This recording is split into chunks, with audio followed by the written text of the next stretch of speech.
네, 오늘은 창세기 27장 1절부터 14절까지 말씀을 공부하겠습니다. 오늘 본문은 이삭이 에서에게 자기를 위하여 사냥을 해서 별미를 만들어 오면 축복해 주겠다고 하는 그런 말로 시작하는데요.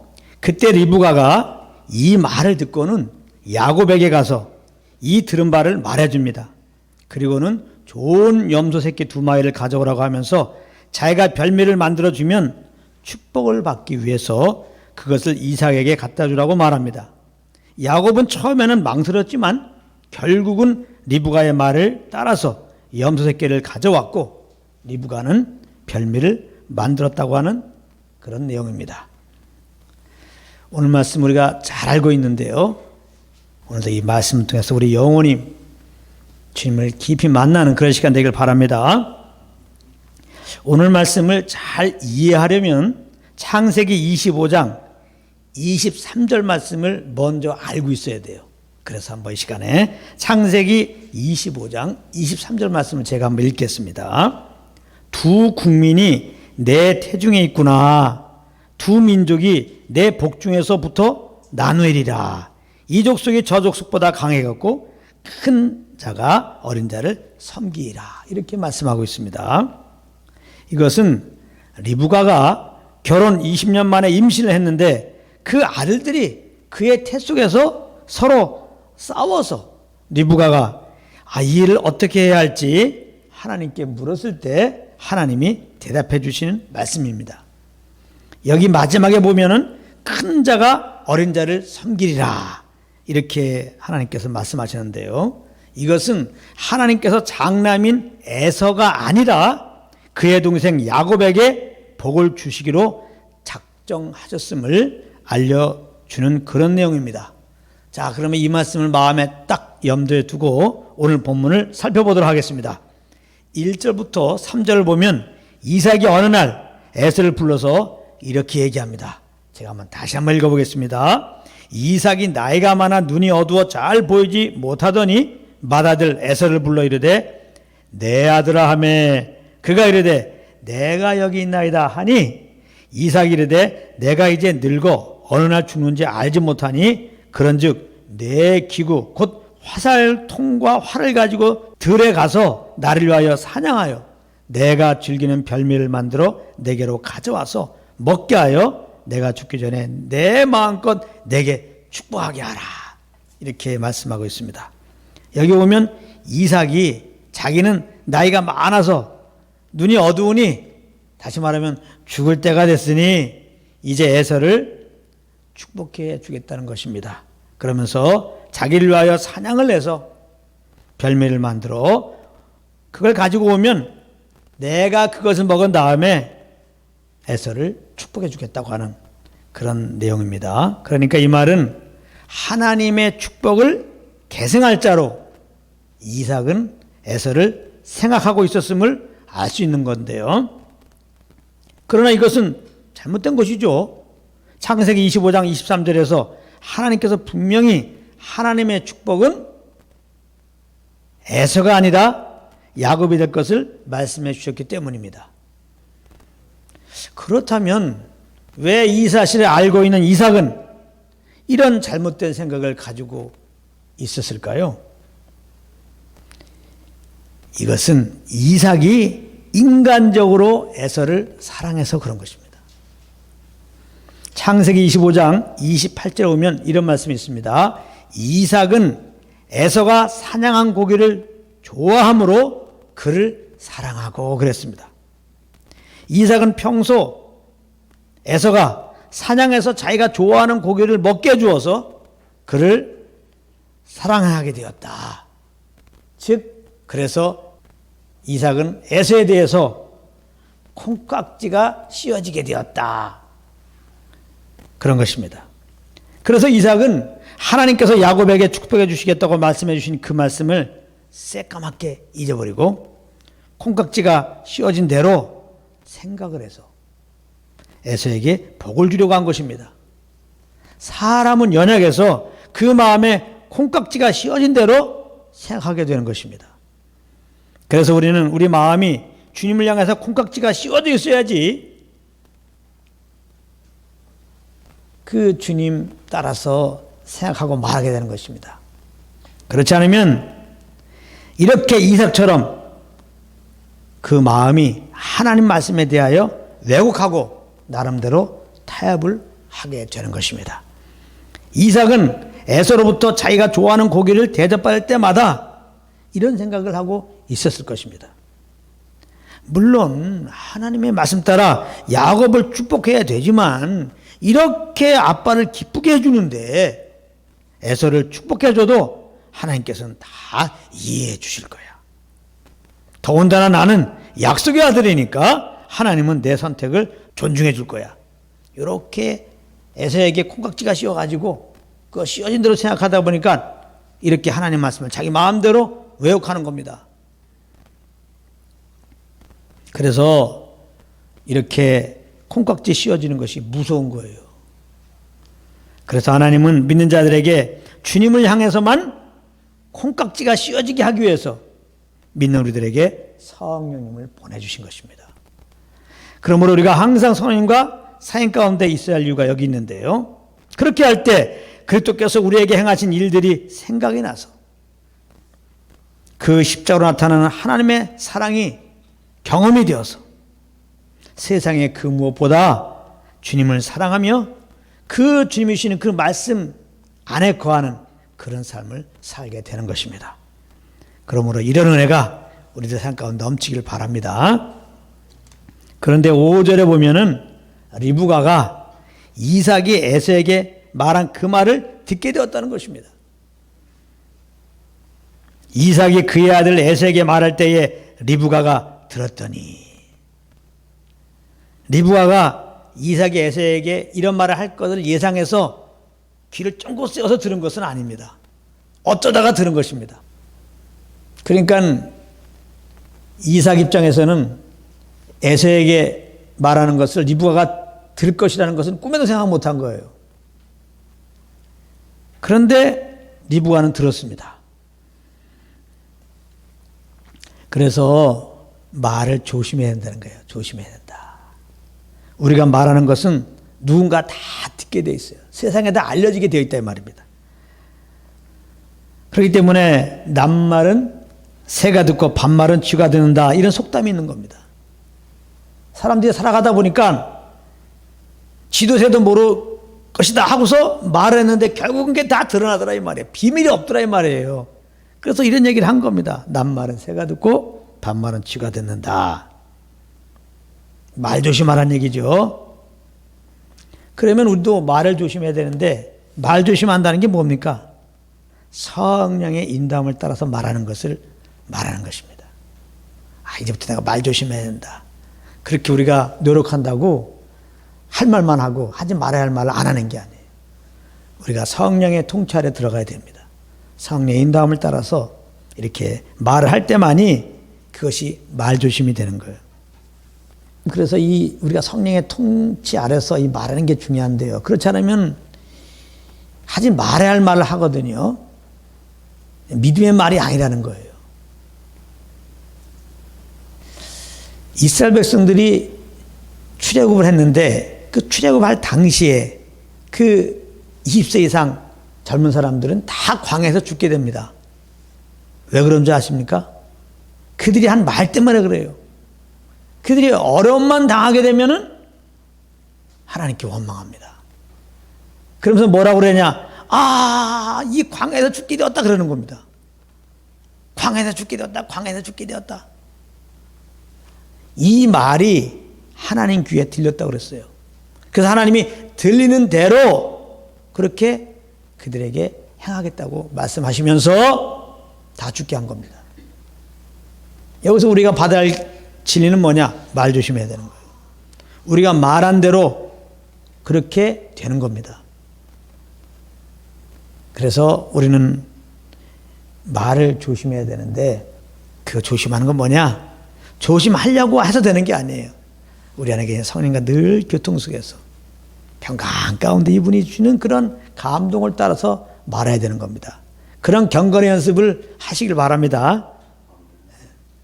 그래서 리브가는 6절 7절에 이삭이 에서에게 한 말을 야곱에게 그대로 말을 해줍니다.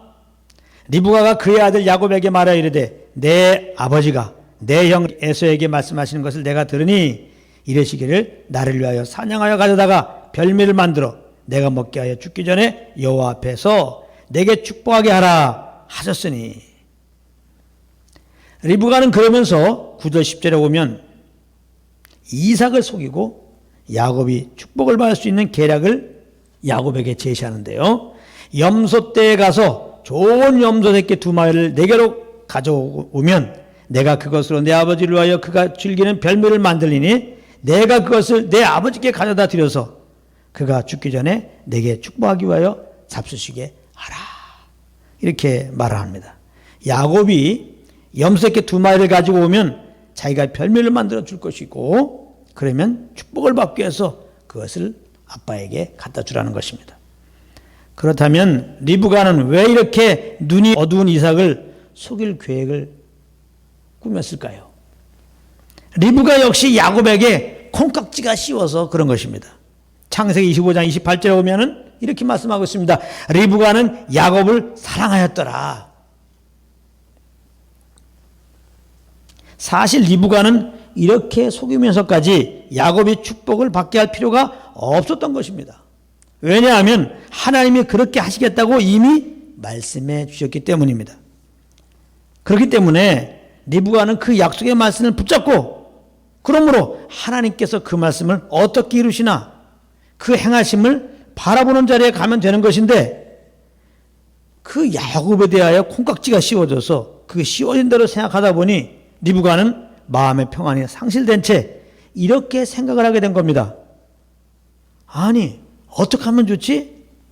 야곱이 축복을 받아야 되는데 이거 에서가 축복을 받게 생겼어. 이거 큰일 났네. 에서가 사냥하러 나갔으니 곧 돌아올 것이고 그럼 그가 축복을 받을 텐데 그럼 어떻게 하지?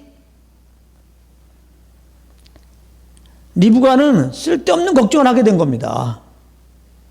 걱정할 이유도 없는데 그래서 이삭을 속일 괴계를 꾸미게 된 것입니다. 이렇게 주님 외에 콩깍지가 씌워지면 쓸데없는 아무 유익이 없는 염려와 근심을 하게 된다는 것입니다. 보이는 대로 감정 따라 강박 따라 염려와 근심을 하게 되는 것입니다. 그러나 성령이 이끌리면 어떻게 됩니까? 이와 반대인 것이죠. 모든 것을 주님께 맡기게 되는 거죠. 염려와 근심 다 주님께 맡기게 되는 거죠. 그리고 모든 것을 한 맡겨서 선으로 인도하실 주님을 기대하면서 어떤 상황에서도 평안 가운데서 구원의 주님을 찬양하는 것이죠. 그리고 그 주님께서 주신 대로 이렇게 생각하고 그 주님께서 주신 대로 말하고 그 주님께서 주신 대로 행할 뿐이죠. 그러므로 항상 성령님과 동행함으로 주님께 콩깍지가 씌워져서 그렇게 사시는 여러분들 되기를 예수님을 축복합니다. 11절에 보면 야곱은 리브가의 말을 듣고 형은 털이 많이 있고 자기는 피부가 매끈매끈해서 아버지가 만지실 때 금방 속임이 드러나서 그러면 자기가 저주를 받을 것이 아닙니까? 이렇게 얘기를 합니다. 그러자 13절에서 리브가는 이렇게 말합니다. 어머니가 그에게 이르되 내 아들아 너의 저주는 내게로 돌리리니 내 말만 따르고 가서 가져오라. 리브가는 혹 이 속이는 일로 잘못된 결과가 나오면 다 자기가 책임을 지겠다는 겁니다. 우리 그런 말 많이 하죠. 너 이거 해. 내가 다 책임질게. 이거가 잘못된 일인데 그래서 그 잘못되면 굉장히 화를 당할지도 모르면서 이거 해. 이거 하면 안 되는데. 내가 다 책임질게. 이거 문제가 되면 큰일 나는데. 내가 다 책임진다니까. 내가 다 책임져진다니까. 너무 쉽게 그런 말 할 때가 있습니다. 리브가는 자기 욕심이 있어요. 어떻게든지 야곱이 축복을 받아야 돼. 이 욕심을 이루려고 하는데 지금 야곱이 금방 움직이질 않아. 시간이 없는데. 그러니까 막 이제 야곱을 이해시키려고 이렇게 말을 함부로 하는 겁니다. 아이, 괜찮아. 이거 문제되면 다 내가 책임질게. 내가 책임질게. 근데 좀 전에 말했죠. 그 말한 대로 된다고. 그래서 이 일로 사실은 리브가는 다시는 야곱을 보지 못합니다. 야곱은 이 일로 이제 도망가게 되잖아요. 외삼촌 집에. 그래서 야곱은 유리방황하게 되는데 그 사이에 리브가는 죽게 됩니다. 이거보다 더 큰 저주가 어디 있어요. 자식을 보지 못하는 거예요. 말 조심해야 되는 거예요. 성령의 통치 아래서 생각도 하고, 성령의 통치 아래서 말도 하고, 성령의 통치 아래서 그렇게 걸음걸이를 가지시기 바랍니다. 항상 성령을 의식하는 거예요. 내가 지금 성령의 통치 아래서 생각하고 말하고 행하느냐, 뭘로 안다고 그랬습니까? 심령의 평안입니다. 여러분들이 뭔가 생각을 하는데, 뭔가 말을 하는데, 뭔가 행하는데 마음 깊은 곳에 평안이 없다면 멈추십시오. 그 생각을 멈추십시오. 그 말을, 그 행동을 좀 멈추시라고. 그걸 가만히 있어 보세요.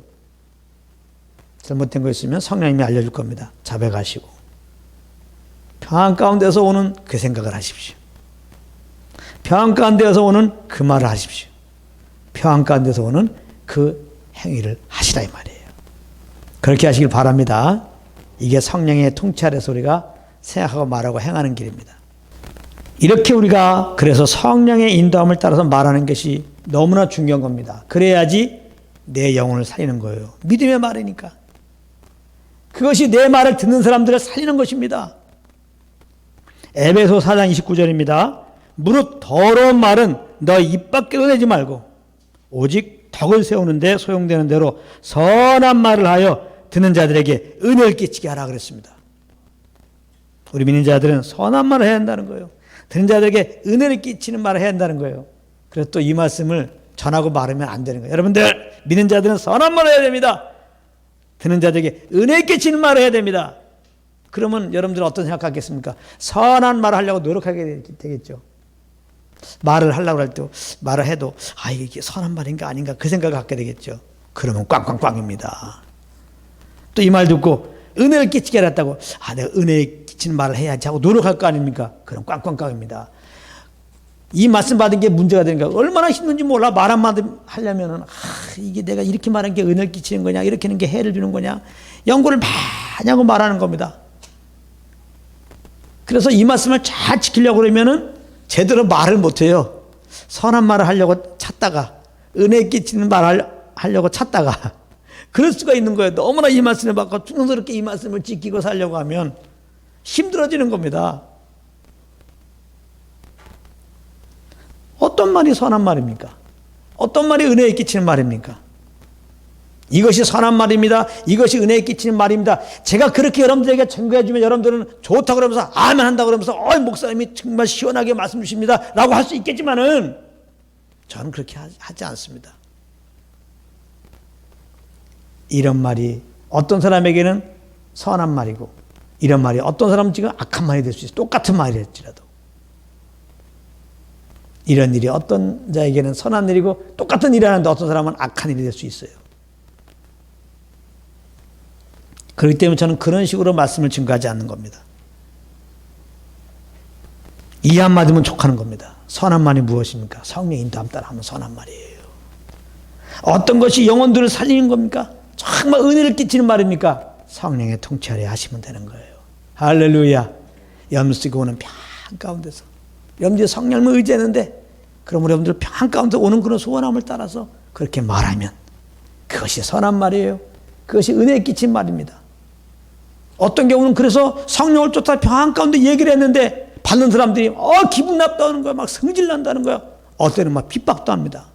성령을 쫓아서 복음을 증거하면 이런 일들 많이 당하죠. 그러면 성령을 쫓아서 복음을 증거한 게 잘못된 겁니까? 근데 이런 반응이 있을 수 있다는 거예요. 무조건 우리가 말을 전할 때 사람들이 막 너무 좋아하고 막 감동받았다고 그러고 기쁘다고 하는 것이 선한 말이고 은혜 끼치는 말이 아닙니다. 여러분, 다른 복음은 영혼들을 기쁘게 한다고 그랬어요. 사람들을 기쁘게 한다고.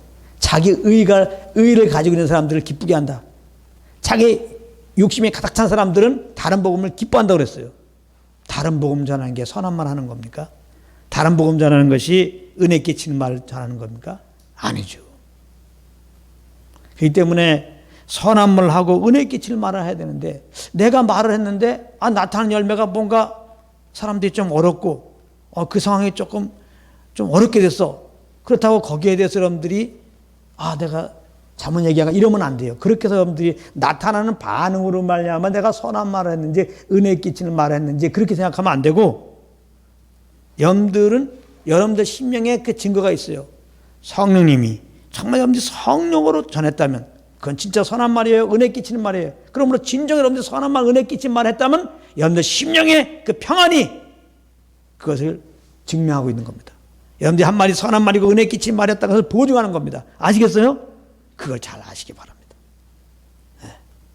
그래서 항상 이 성령님과 교통 속에서 성령님과 함께하는 게 중요해요. 늘 우리 속에 이미 예수 그리스도를 우리에게 넣어주신 게 뭐예요? 이 생명과 평안이란 말이에요. 늘 평안 가운데 있기를 힘써야 되는 겁니다. 저는 여기에 온통 신경이 가 있어요. 하나님이 이미 나에게 넣어준 이 평안 깨지 않도록. 저는 오직 여기에만 관심 있어요. 이 관점으로 저는 말하고 행하기 때문에 성령의 인도함 따라 하는 것이고요. 그렇게만 하기 원하는 겁니다. 항상 심령이. 절대로 심령의 평강을 깨는 그런 생각, 그런 말, 그런 행함이 있다면 잠깐 멈추세요. 잠깐 멈출 수 있잖아요. 가만히 주님 앞에 있어 보세요. 네. 그러다가 혹시 주님이 잘못된 생각 깨달으면 버리면 되는 것이고, 내가 혹시 잘못된 게 생각나면 그거 자백하면 되는 것이고, 그렇게 하는 거예요.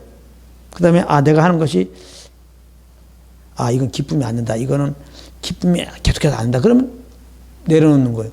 그러다가 하나님이 또 주시는 그런 또 다른 그런 마음의 기쁨이 오는 그런 일을 하면 되는 겁니다. 할렐루야. 예, 이 성령과 교통하면서 사는 게 이게 얼마나 좋은지 몰라요. 왜? 근본적으로 내 영혼이 항상 평안이 유지되니까 환경과 상관없어요. 환경과. 여러분들이 환경의 기쁨을 쫓아 사는 것이 여러분들 잘 사는 게 아니에요. 롯 보십시오. 환경의 기쁨을 쫓아가다가 얼마나 어려움을 당합니까, 그 삶이. 그러나 성령을 쫓아 삽니다. 그리스도로 말하면 이미 주신 그 주님의 그 생명, 그 생명의 평안을 쫓아서 우리가 움직이게 되면 주님의 통치가 우리 심령에, 사실 우리 삶 가운데 있어서 어려울 수 있지만 우리 마음은 절대 흔들리지 않습니다. 어려울 수 있지만 우리 속에 참 주님으로 말미암는 그 행복감은 변하지 않는 것입니다. 이게 중요한 겁니다. 이게 중요한 거예요. 그러니까 여러분들이 속지 말아야 되는 겁니다. 좋은 집에 산다, 좋은 차 굴린다, 큰 권력을 가졌다, 사람들이 막 알아준다, 세상적으로 인정하는 그런 성공을 가졌다. 좋겠네. 그러면 안 돼요. 응? 그렇지가 않습니다. 뭐가 좋아요? 좋다고 하는 사람들 그 마음속으로 들어가 봐요. 좋다고 하는 사람들 그 사람 좋다고 하는 그 집안에 들어가 봐요. 그 사람 환경 속에 들어가 봐요. 문제덩어리 이따만한 거 하나씩 다 갖고 있지. 잘 보려고 거짓말을 말하는 거, 누가 자기 어려움을 얘기합니까? 다 어려움 있는 거예요. 예수하는 사람들 더군다나 그 속에 죄가 있고 하나님 관계가 막혀 있고 지금 정죄가 있고 이제는 그 죄로 말미암아 하나님이 내리실 그 형벌에 대한 두려움이 있는 거예요. 그런데 어떻게 예수 믿지 않은 사람들이 평안하다고 얘기할 수 있죠? 좋다고 얘기할 수 있죠? 그거 속은 겁니다, 지금요. 그렇기 때문에 그런 거에서 우리가 흔들리면 안 되는 겁니다. 그렇기 때문에 믿는 자들이 잘됨에 대해서 시기한 것은 너무 정말 안타까운 일이에요. 오늘 말씀에 거해서 이미 하나님의 예수 그리스도로 말미암아 우리에게 주신 복, 이 영생의 복, 하나님을 아는 복, 하나님과 교제하는 복, 기본적으로 예수 믿음으로 그 피로 말미암아 하나님과 우리 사이에 막힌 죄 문제가 해결됐잖아요. 하나님과 화목하게 된 거예요. 하나님 품 안에 있는 거란 말이에요. 사실은요, 우리는 지금 하나님 팔에 안겨 있는 겁니다. 우리가 성령으로 말미암아 이걸 아는 순간에 바로 평강이 오는 거죠. 그 평강을 이제 우리가 누리는 것이 중요한 거예요. 그런 애가 있기 바랍니다. 예. 성령님과 함께하는 것은 주님이 이미 주신 이 평강 안에 거하는 겁니다. 그렇기 때문에 내가 성령을 쫓아서 말했느냐 행했느냐 뭘로 알아요? 내 속에 평강이 있느냐. 이것이 주님을 쫓아서 했다는 것을 보증하는 거라는 거예요. 아, 내가 말을 하고 행했는데 사람들에게 막 덕이 끼치는 것 같고 막 사람들 살리는 것 같고 막 너무 좋아. 사람들이 막 정말 잘했다는 거야. 너무 거기에 현혹되지 말라니까요. 여러분들 심령이 답답하다면. 근데 여러분들 심령이 답답해. 기쁨이 없어. 잘 생각해 보십시오. 그러면 그 자리를 떠나야 되는 거예요. 일단은 그 일을 멈춰야 되는 거예요. 그러다가 성령께서 평안 가운데 인도하는 그 길로 가야 되는 것입니다. 예수님 보십시오. 그 오병이어 일을 일으키니까 많은 사람들이 그냥 예수님을 연호합니다. 예수, 예수, 예수. 그래서 예수님만 높인다고 성령 충만한 게 아니에요. 그 사람들이 예수, 예수 그랬어요. 그래서 막 임금 삼으려고 그랬어요. 임금 삼으려고 그랬다고. 근데 예수님은 거기에 휘둘리지 않습니다. 주님께 딱 나갔더니, 물론 지금까지 다 성령께서 주님 평안 가운데 했는데, 갑자기 그런 얘기 들 때 평안이 없어. 여기 있으면 안 되고, 얼른 가서 기도하는 자리에 가야 돼. 그래서, 조금 있어서 좀 연호도 받고 그럴 만한데요. 그래도 조금 더 하고 싶은 말도 해주고, 이제 마음도 열렸겠다. 이때 얘기하면 정말 진리가 더 들을 것 같은데. 근데 그 마음속에 기쁨이 없으니, 얼른 산으로 막 가는 겁니다. 제자들도 빨리 그냥 바다 건너라고 그러고. 그렇게 인도 안 받으시기 바랍니다. 예. 그러니까 뭔가 우리를 통해서 많은 사람들이 은혜를 받았다 그러고, 우리를 통해서 뭔가 환경이 잘 될 때 더 조심해야 되니까 더 선언있게, 너무 그 잘된 거에 여러분들이 도취돼가지고 그 분위기에 따라서 가게 되면 또 잘못될 수가 있는 거예요. 많은 사역자들이 처음에는 정말 주님의 부르심 받고 순전하게 사역했을지 몰라요.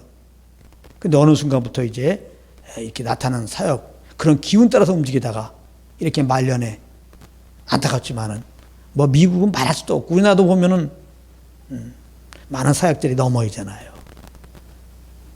초심을 놓친 겁니다. 초심을. 에베소 교회에게 첫사랑을 기억하라고 그러잖아요. 어디서 떨어진지 다시 그쪽으로 돌아가라.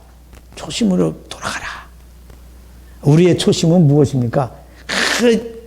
정말 예수 믿으면 내가 구원받았다. 하나님의 은혜로 이 빛을 받고 내가 예수 믿고 그분의 감격 가운데 있을 때, 그때는 오직 그냥 주님께서 주시는 그런 감격 가운데, 그 평안 가운데서 이렇게 움직이잖아요. 항상 주님이 주시는 그 평안 가운데서 담대히 행하시는 여러분 되기 바랍니다. 정말 제가 여러분들에게 이 말씀 해주시고 싶은 거예요. 40년 전에 주님을 정말 만나고 지금까지 하나님의 저를 인도해 주신 이 길로 여러분들이 정말 함께 가기를 정말 원합니다.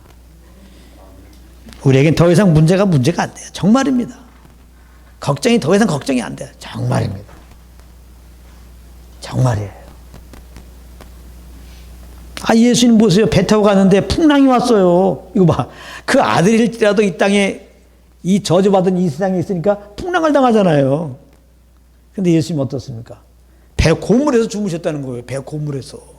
가장 흔들린 심할 그 자리에서 예수님은 배 고물에서 죽으셨다는 거예요. 제 아들은 지금 풍랑으로 말하면 죽게 되었고 막 예수님을 깨우잖아요. 제 아들은 뱃사람이라니까요. 늘 말하지만 예수님의 제 아들은 뱃사람이에요. 제가 말레이시아 성교 간 적이 있었거든요. 그런데 한 곳에 방문할 지역이 바다는 아니고 호수를 지나가야 돼. 그래서 배를 타는데요. 풍랑을 만난 거야. 그래가지고요. 이게 파도 칠 때마다 이쪽 의자에서 이쪽으로 막 떨어지는 거야. 그래갖고 또 이렇게 받아칠 때 이쪽으로 막 떨어지는 거야. 그러니까 다 의자 밑구녕에 들어가서 정신이 없는가 계속 이게 파도 치면 이게 어디 붙잡을 수가 없어. 계속. 다들 새파게 질리고 정말 죽음을 생각하지 않을 수가 없죠. 바닷가에서 죽겠구나. 근데 순간 어떤 생각이 드냐면, 가만있어 봐. 여기 이제 배 이렇게 운전하고 가는, 키 운전하고 있는 그 운전사 생각나는 거예요. 그 상황은 지금 어떻게 하고 있는가 하고 내가 막 힘든 가운데 얼른 봤어요. 그랬더니 그 배를 몰고 가는 상황은 웃고 있더라고. 나 그래서 좀 자괴함을 얻었어요. 이 사람은 얼마나 많이 이런 걸 경험했겠어요. 그러니까 우리는 이걸 경험하지 않아 죽을 것 같았지만 이 사람은 자기 경험상 이거 별거 아니라는 거예요. 그래서 이 사람은 웃으면서 하더라고요. 그래서 정말 풍랑이 심했지만 그걸로 뭐 배가 뒤집히지 않고 갈 수가 있었어요.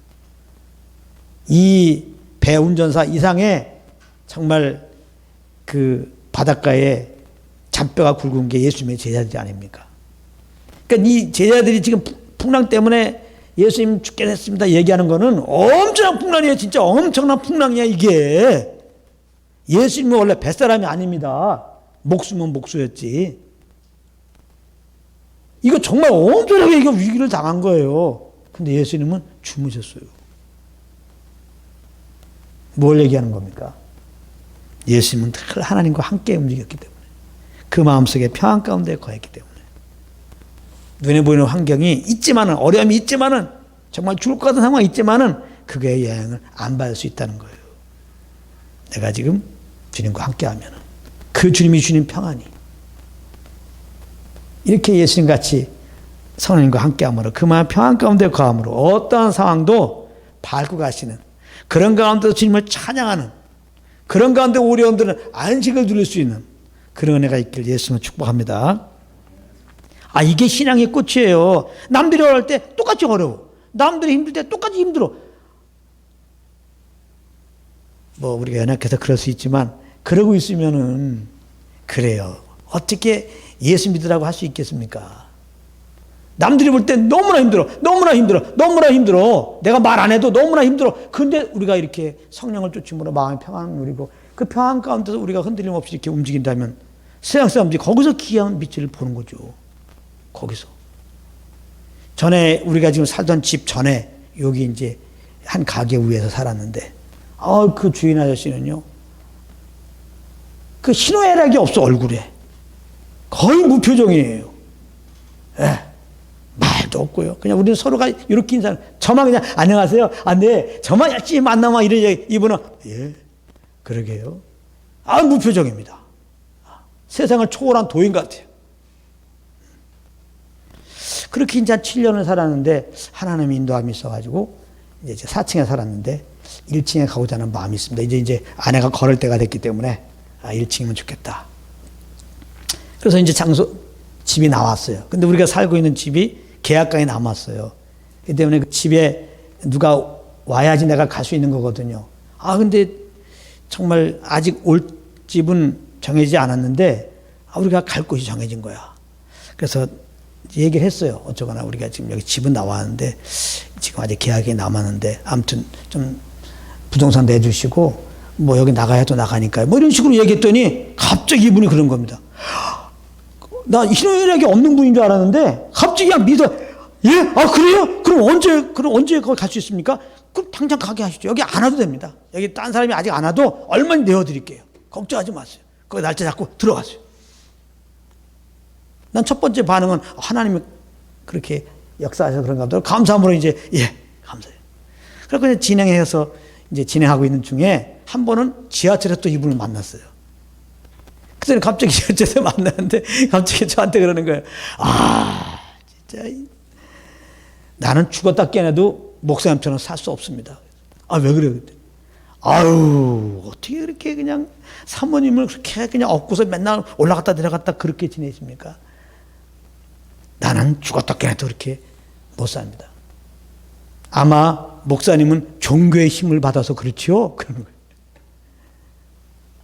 그래서 내가 아내를 업고 올라갈 때 내려갈 때마다 힘들어. 힘들어. 이렇게 하면 그렇게 얘기하겠습니까? 이때나 아내를 업고 다닐 때 똑같은 거지. 그냥 주님의 평강 안에서 주님이 주는 감동이 그러니까 저는 주님이 평강 안에서 주는 감동이 오니까 저는 그렇게 했을 뿐이에요. 기이한 빛을 본 거죠. 나는 놀랐어. 굉장히 놀랐어요. 이분이 이까지 세세히 생각하고 있었다고? 다 아는 겁니다. 다 아는 거예요. 그래서 우리가 세상에 나가서 우리는 주님의 사람들입니다. 예수 믿는 사람들입니다. 얘기할 거 없다는 거예요. 우리가 성령을 쫓아서 서로 사랑하면은 세상 사람들이 우리가 주님의 제자인 것을 안다는 거예요. 할렐루야. 이거 얼마나 우리를 자유케 하는 겁니까? 우리는 꼭 나가서 복음을 증거해야 한다고 생각하는데 물론 그렇게도 해야 되겠죠. 더 본질은 우리가 나가서 예수 믿으시 하는 것보다 더 본질은 주님께서 은혜를 누리는 거예요. 누리는 거. 어떤 은혜를 주셨어요? 우리를 하나님의 자녀가 되게 하셨어요. 하나님 우리를 안고 계세요. 누리라 이 말이에요. 누려라. 우리에게 평안을 주셨어요. 누려라 이 말이에요. 이거 어떻게 유지됩니까? 성령님과 함께 하는 거예요. 성령을 쫓아서 모든 걸 하는 거예요. 그래서 성령님을 쫓아하면 내 영혼도 평안한데 이렇게 평안 가운데 성령으로 말미암아 일상을 사는 거잖아요. 생각하고 말하고 행하는 걸 통해서 주님이 나타나셔서 이렇게 영혼들의 마음을 터치시켜 주시고 예수님을 알게 하신다 이 말이에요. 얼마나 감사해요.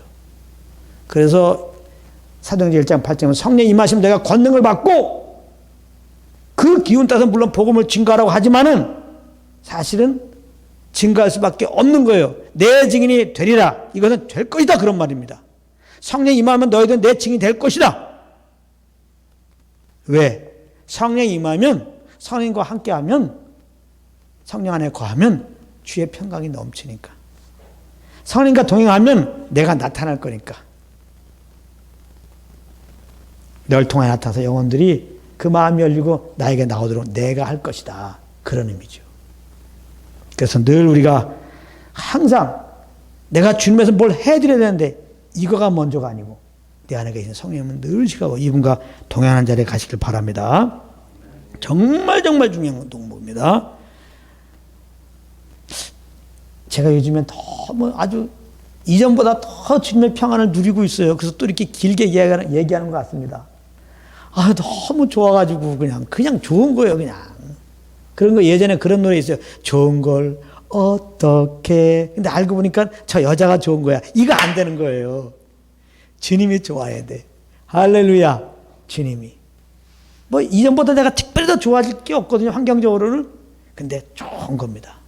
하나님의 은혜를 주셔서 이전보다 더 주님과 함께 하도록 그렇게 해서인 것 같아요. 하나님과 함께 하게 되면 주님의 안식과 평안이 내 마음에 그냥 이렇게 주장되는 거죠. 평안 가운데 거하시길 바랍니다. 이게 스테리아에 이게 있으면 되는 거예요. 아무 문제 없어요. 오늘 하나님의 은혜로 저에게 부어진 평강이 여기 계신 한 분들에게 통연하게 임하길 원합니다. 14절에 보면 야곱은 결국 리브가의 말을 듣고 염소 새끼를 어머니에게 가지고 왔고 리브가는 이삭이 즐기는 별미를 만들었다고 나옵니다. 야곱은 지금 자기 양심에 꺼리는 행동을 한 것입니다. 리브가의 잘못된 일에 동참하게 된 거예요. 그렇다면 야곱은 왜 자기 양심의 소리를 어기며 리브가의 그 잘못된 일에 그렇게 했을까? 이게 궁금합니다. 그 마음에 축복을 받고자 하는 욕심이 있었기 때문에 그래서 욕심. 하나님의 복받을 욕심이 얼마나 컸는지 그 죽을 팔아갖고 에서부터 장자권도 뺐잖아요. 욕심. 우리가 시험을 받는 것은 자기 욕심에 이끌려서 미혹되는 것이고 그 욕심이 결국 죄를 범하게 하는 것입니다. 야고보서 1장 14절 15절입니다. 오직 각 사람이 시험을 받는 것은 자기 욕심에 끌려 미혹됨이니 욕심이 잉태한즉 죄를 낳고 죄가 장성한즉 사망을 낳느니라. 많은 사람들이 사기를 당해서 고통스러워하고 있습니다. 많은 경우 그러나 그 일을 들여다보면 사기당한 사람도 책임이 있는 것을 보게 됩니다. 왜 사기당합니까? 자기 속에 욕심이 있었던 거예요. 그 욕심에 이끌려 미혹당하게 된 거죠. 그렇기 때문에 성경은 성령에 이끌리라고 말씀하고 있고 예수님이 오셔서 그 본을 보여주신 거예요. 성령에 이끌려 광야에 가셨어요. 성령에 이끌려 말았어요. 예수님 다 성령에 이끌리셨어요. 성경은 성령에 이끌리라. 예수님이 구원받은 자들아 성령에 이끌려라. 성령을 쫓아가라. 성령의 인도함 받으라. 그리고 성령에 이끌리는 무리들과 함께하라. 교회는 사실은 예수님께 믿는 자들의 무리지만 단화적 의미지만은 정확하게 말하면 성령에 이끌리는 모임이 교회입니다. 그런 교회와 함께하라. 그렇게 말씀하고 있는 거예요. 우리는 믿음으로 하나님의 생명으로 거듭난 자로서 사실 육체 욕심에 이끌려 살면 안 되고 성령에 이끌려 살아야 되는 겁니다. 왜? 그런 자가 되었기 때문에요. 눈에 보이는 나는 내가 아니에요. 이제 그리스도 안에 있는 내가 납니다. 근데 그리스도에 있는 나는 뭐 하는 자냐? 성령에 이끌려 사는 자예요. 성령에 이끌 때만이 그리스도 안에 있는 나로 사는 겁니다. 이거 아셔야 돼요. 아무리 하나님의 은혜 예수님을 구원받았어도 성령을 쫓지 않으면 내 옛사람으로 사는 겁니다. 그래서 예수 믿기 전과 똑같은 모습으로 사는 거예요. 그럴 수가 있는 겁니다.